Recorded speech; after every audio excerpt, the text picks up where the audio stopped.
इस बयान को लेकर हेमा मालिनी ने क्या कहा वो भी जरा सुन लीजिए, क्योंकि उन्होंने कहा कि हम मशहूर हैं इसीलिए हम निशाने पर हैं। हम मशहूर हैं इसीलिए हम निशाने पर हैं, यह हेमा मालिनी ने जवाब दिया है रणदीप सुरजेवाला के बयान का। साथ ही उन्होंने एक नसीहत भी दी है कि महिला सम्मान प्रधानमंत्री मोदी से सीखें। ये बीजेपी सांसद और मशहूर फिल्म स्टार हेमा मालिनी की तरफ से कहा गया। हेमा मालिनी ने यह भी कहा कि विपक्ष के नेता हैं, मेरे बारे में अच्छी बात तो नहीं ही करेंगे। ये टारगेट क्यों करते हैं आप उनसे पूछिए ना, because we are very popular, we are famous and so target उन्हीं पे किया जाता है जो नाम वाले हैं ना, जो नाम नहीं है किसी के उसको टारगेट करके फायदा गया उनका। लेकिन कांग्रेस पार्टी ऐसे नेताओं को कभी बोलती नहीं है, उनके ऊपर कोई एक्शन नहीं होता। आपको लगता है कि कांग्रेस पार्टी के बड़े नेताओं का सपोर्ट होता है इंसल्ट कराने में? I have no idea about it and then I think उन लोगों को हमारे प्रधानमंत्री जी से सीखना चाहिए। अब महिलाओं का कितना सम्मान करना चाहिए, कैसे सम्मान वो करते हैं ऐसा वो लोग भी करें, अच्छा रहेगा। तो किन शब्दों के साथ में हेमा मालिनी ने रणदीप सुरजेवाला के आरोपों या कहा जाए उनके तंज का जवाब दिया है। रवि त्रिपाठी मेरे साथ जुड़ गए हैं। रवि, हेमा मालिनी ने तो एक तरीके से कह दिया है कि जो है नाम वाला वही तो बदनाम है। तो कहीं ना कहीं रणदीप सुरजेवाला के इस बयान को लेकर सियासी संग्राम इसलिए भी तेज हो रहा है क्योंकि अब बीजेपी इस पर हमलावर है और बीजेपी कह रही है कि ये नारी शक्ति का अपमान है और जो बाइट है रणदीप सुरजेवाला की उसमें कई चीजें ऐसी हैं जो हम भी एयर नहीं कर सकते हैं। तो आखिर कांग्रेस की तरफ से कहीं ना कहीं कांग्रेस बैकफुट पर तो होगी इस मामले को लेकर।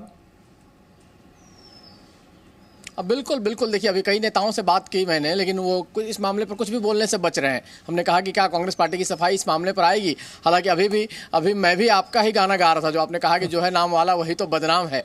और राजनीति में देखिए समस्या है कि आपको जो जुबान होती है उसको बहुत संभाल के चलना पड़ता है, क्योंकि एक बयान आपका जो है पूरे चुनाव को बदल देता है।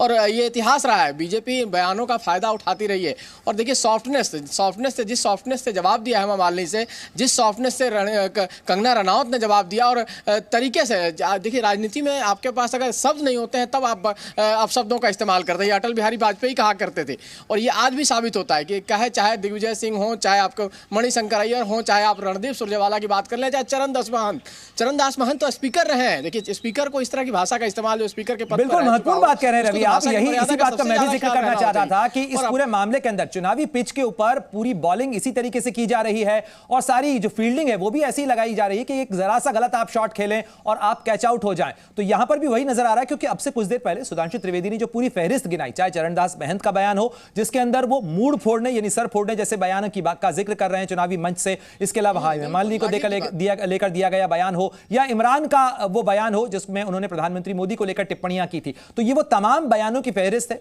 महिलाओं का अगर जिक्र किया जाए रवि तो इसमें एक सोचा समझा कैंपेन और एक स्ट्रैटेजी बीजेपी की नजर आती है क्योंकि महिलाओं को एक जाति के तौर पर प्रधानमंत्री उनका जिक्र कर रहे हैं, उनके सम्मान की बात कर रहे हैं। कहीं ना कहीं कांग्रेस को इस मामले के अंदर कोई स्पष्टीकरण तो देना ही चाहिए। अभी तक कांग्रेस की ये चुप्पी क्या कहती है? नहीं बिल्कुल, देखिए आधी आबादी है, महिला आबादी 50% आबादी, और आधी आबादी का दिल जीतने की बात कर रहे हैं, चाहे प्रधानमंत्री मोदी हो चाहे कांग्रेस पार्टी हो। जब आप एक तरफ आप उनका दिल जीतने की बात कर रहे हैं और एक तरफ महिला जो भी है, चाहे कलाकार हो चाहे जो भी, उनका अगर आप अपमान करते हैं तो महिलाओं में क्या मैसेज जाएगा, चाहे वो साउथ की महिला हो चाहे नॉर्थ की महिला हो। और इस तरह के बयान देके आप फंस रहे हैं। कांग्रेस पार्टी को सफाई देनी पड़ेगी क्योंकि आप याद कीजिए कि उस दिन भी सुप्रिया सरनेत को यह कहना पड़ा कि मेरे ट्विटर हैंडल का गलती से किसी ने इस्तेमाल कर लिया, किसी ने कहीं ना कहीं गलती की, मेरी तरफ से ऐसा नहीं किया गया, मैं ऐसा नहीं कर सकती हूं।